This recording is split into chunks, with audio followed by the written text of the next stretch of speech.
Hello students, I welcome you all in this video lecture series of heat transfer. In the previous lecture, we dealt with the multi-layered cylindrical wall and multi-layered plane wall. I asked you to go through the multi-layered spherical wall yourself. Now in this lecture, we will understand the important concept of critical radius of insulation. We will understand the concept of critical radius of insulation. So the heading is critical radius of insulation, my dear students. Let us understand the concept of critical radius of insulation. Very important concept, please know. To understand, let us assume a cylindrical pipe. Let us assume a cylindrical pipe whose outer surface is maintained at temperature T1. Let this is a cylindrical pipe.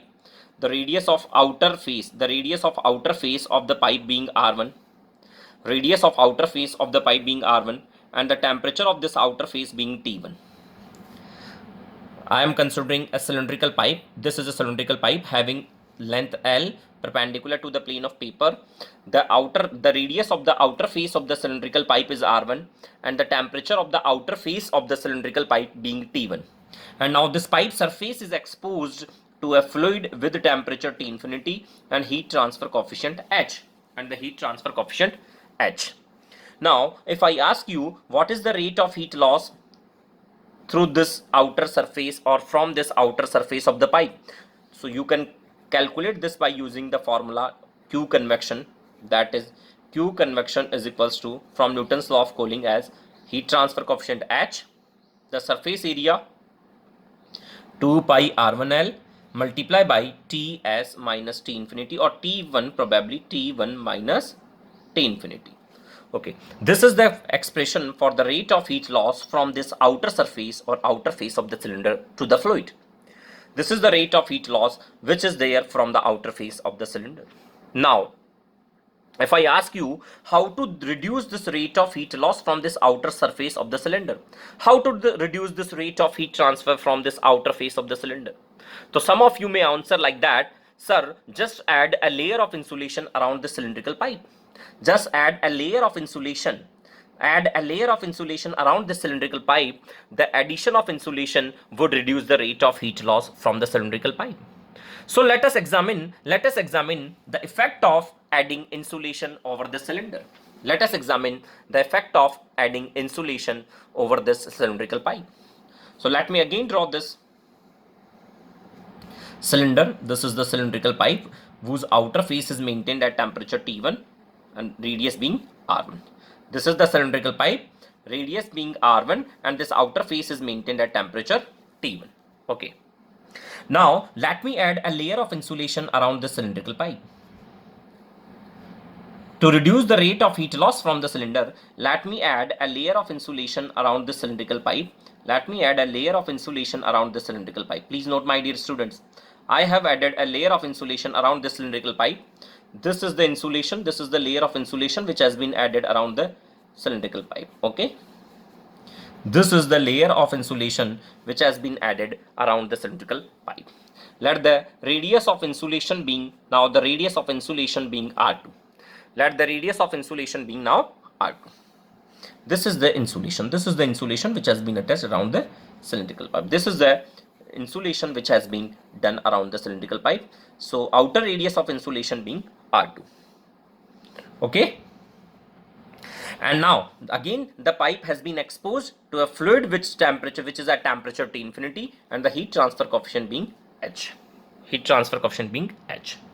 Now again we have to calculate the rate of heat loss from this outer face of the pipe. But now first of all, there is a layer of insulation and then there will be convection from this outer face. So to examine this carefully, let me draw this again. What actually is happening? This is the outer surface of the pipe which is at temperature T1. Now a layer of insulation has been added. Around the pipe. This is the layer of insulation which has been added around the pipe, and now there is fluid outside this layer of insulation which is at temperature T infinity and heat transfer coefficient being H. So now in the path of heat flow we are having two resistances. Please note. Firstly, there will be the conduction resistance offered by this layer of insulation. The pipe, this is the outer face of the pipe. This is the outer surface of the pipe. Now the insulation has been attached. This is the radius R1. Now the insulation has been attached. The radius is R2. So first of all, there will be a resistance which is known as the resistance of the insulation, this temperature being T1. Now there will be one resistance which is the R insulation, and then I need to draw this thermal resistance network, then R convection. There will be two resistances in series now. There will be two resistances in series. One is the thermal resistance offered by the layer of insulation, thermal resistance offered by this layer of insulation, and then convection resistance at the outer surface of the pipe, R convection. So now between T1 and T infinity, there will be two resistances. First is the insulation experienced by the layer of insulation, and then convection resistance outer convection resistance R convection. What is the value of R insulation?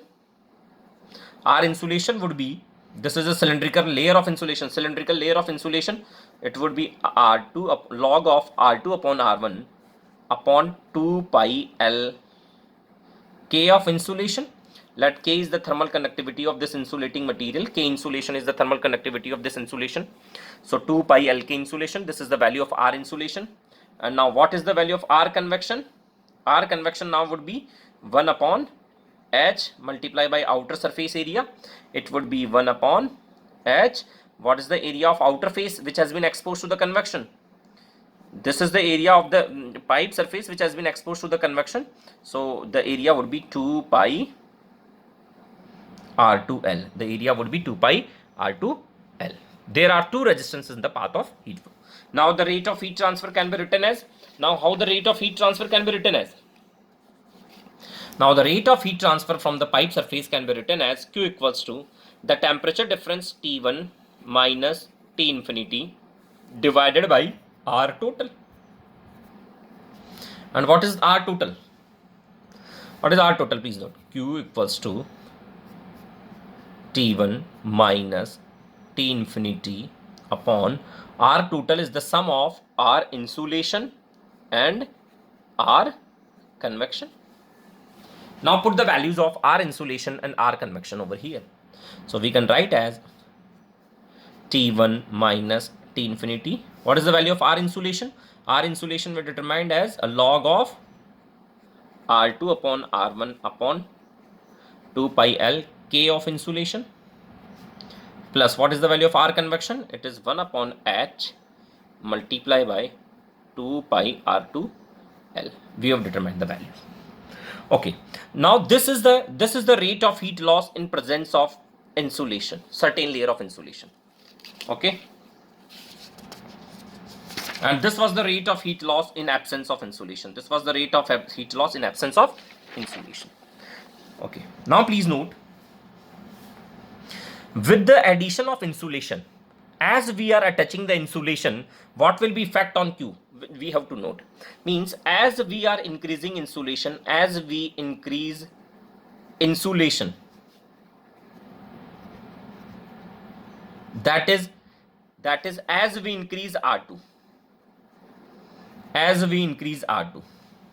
increasing R2 means we are adding more and more insulation. Increasing R2 means we are adding more and more insulation. Now if R2 would increase, please note this term, log R2 upon R1 upon 2 pi LK insulation. This term would increase as we are attaching more and more insulation. As we increase insulation, that is we are adding more and more insulation, it means that we are increasing R2. So as R2 is increased, this resistance which is known as R insulation is also increasing.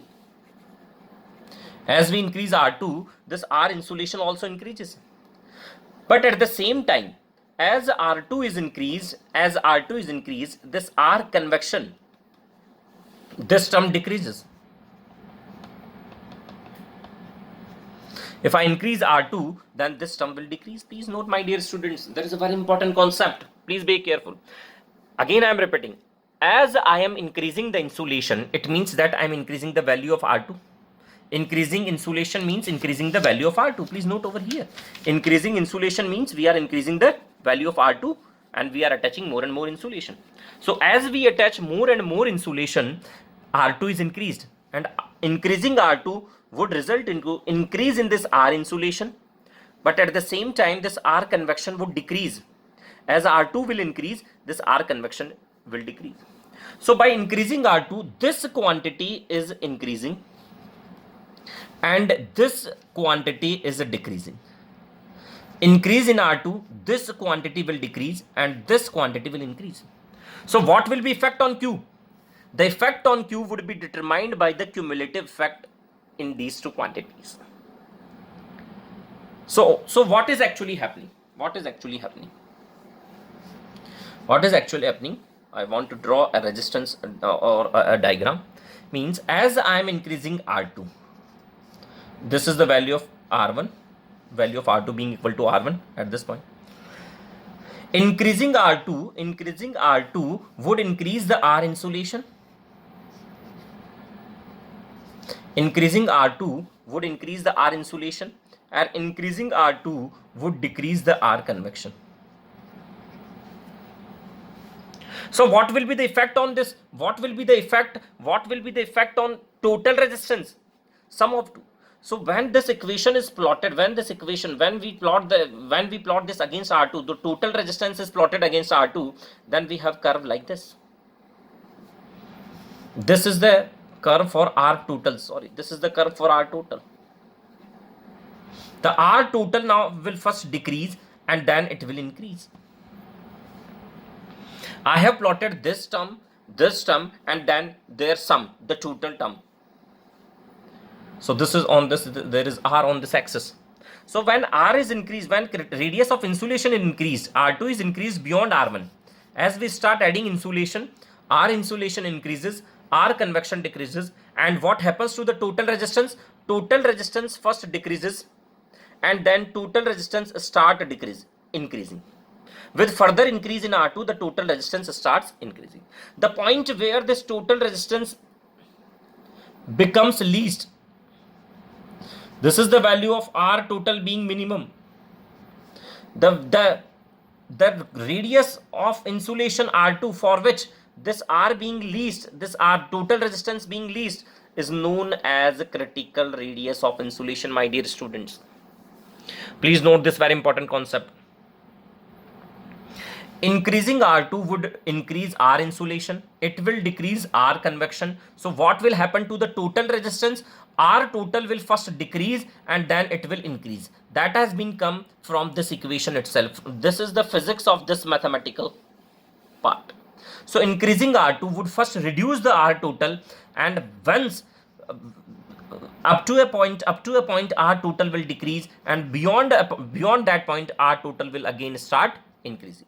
So the point or the radius of insulation for which this R total is minimum is known as the critical radius of insulation. Now what will happen to this Q total? Please note what will happen to Q. That's what I am going to do now. Now Q can be written as T1 minus T infinity upon R total. So R total, what is the R total? R total is first decreasing and then it is increasing. This is R2, this is the total resistance, this is the minimum value of R total, okay? And the radius corresponding to this R minimum is known as R critical radius of insulation, okay? Now what happens to the Q? Q will first decrease. Since R total is first decreasing, so Q will first increase. Since R total is decreasing, this is the graph of R total. So by attaching the insulation, initially R total is decreasing. Therefore, initially Q will increase. A point will come where the Q will become maximum, because here R is minimum. Where this R total is minimum, Q will be maximum. And then with further addition of insulation, R total will increase and heat loss would decrease. Means if I am going to draw a curve, please note, if I draw Q against R2, if this heat loss is drawn against critical radius of insulation or against R2, this is the R1, means this is the Q when there is no insulation is attached. This is the rate of heat loss when no insulation is attached. Now adding the insulation would first increase the heat loss. A point will come where the heat loss would be maximum. This is the Q max. A point will come where the heat loss would become maximum, and beyond that, if further insulation is added, now the heat loss would decrease. This point corresponding to which the heat transfer rate or heat loss is maximum is the critical radius of insulation. My dear, please note, this is the, again I am repeating, this is the graph for resistance versus R2. As R2 increases, resistance first decreases. A point will come where the resistance is minimum. Where the resistance is minimum, the heat loss would be maximum. Where this R total is minimum, the heat loss would be maximum. So the curve for the heat loss is just reverse of R total. Resistance is decreasing, heat loss is increasing. Resistance would start increase, the heat loss would start decrease, because there is an inverse relationship between the two. So what actually is going on, as you start attaching insulation, first the heat loss would increase rather than decreasing, my dear students. This is an important concept. As you start attaching insulation to a surface, first the heat loss would increase from the surface because of this total resistance concept. A point will come where the heat loss would be maximum. A particular radius of insulation for which this heat loss is maximum is known as critical radius of insulation. This value of R2 for which Q has become maximum is known as critical radius of insulation. Now, if we are attaching insulation beyond the critical radius of insulation, then the heat loss would start now decreasing. So what is the critical radius of insulation? Critical radius of insulation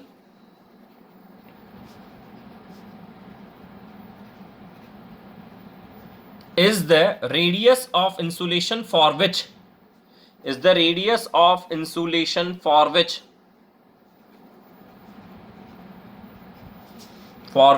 heat loss, rate of heat loss is maximum.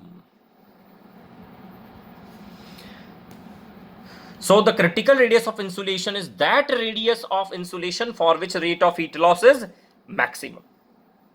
So to get the value of R critical, we need to do? We have to maximize the Q, because R critical is that value of R2. For which Q is maximum. So to maximize Q, we have to do? dQ upon dR2 equals to 0. We have to put dQ upon dR2 equals to 0. We have to apply the condition of maximization. We have to maximize Q. So we have to differentiate the Q with respect to R2 and put it equals to 0. So what we have to do? We have to differentiate this equation d upon dR2 of this whole equation, T1 minus T infinity divided by resistance, total resistance being log R2 upon R1 upon 2 pi L K insulation plus 1 by H 2 pi R2L, and put it equals to 0. Differentiate this whole equation and put it equals to 0. Differentiating this equation, once we will differentiate this equation and when we will put equals to 0, we will have the value of R2 as K insulation by H. If we will differentiate this equation, you need to differentiate this equation with respect to R2 yourself. If you will differentiate this equation and if you will put equals to 0, you will find R2 is equals to RK insulation by H, and this is what known as the critical radius of insulation. This is what known as the critical radius of insulation. This is the critical radius of insulation, my dear. Means critical radius of insulation is that radius of insulation for which Q becomes maximum. You can write R2 or R critical radius of insulation for cylinder as Q insulation by H. This is a simple expression for critical radius of insulation, my dear students. Critical radius of insulation. So this is the formula for the critical radius of insulation for a cylinder.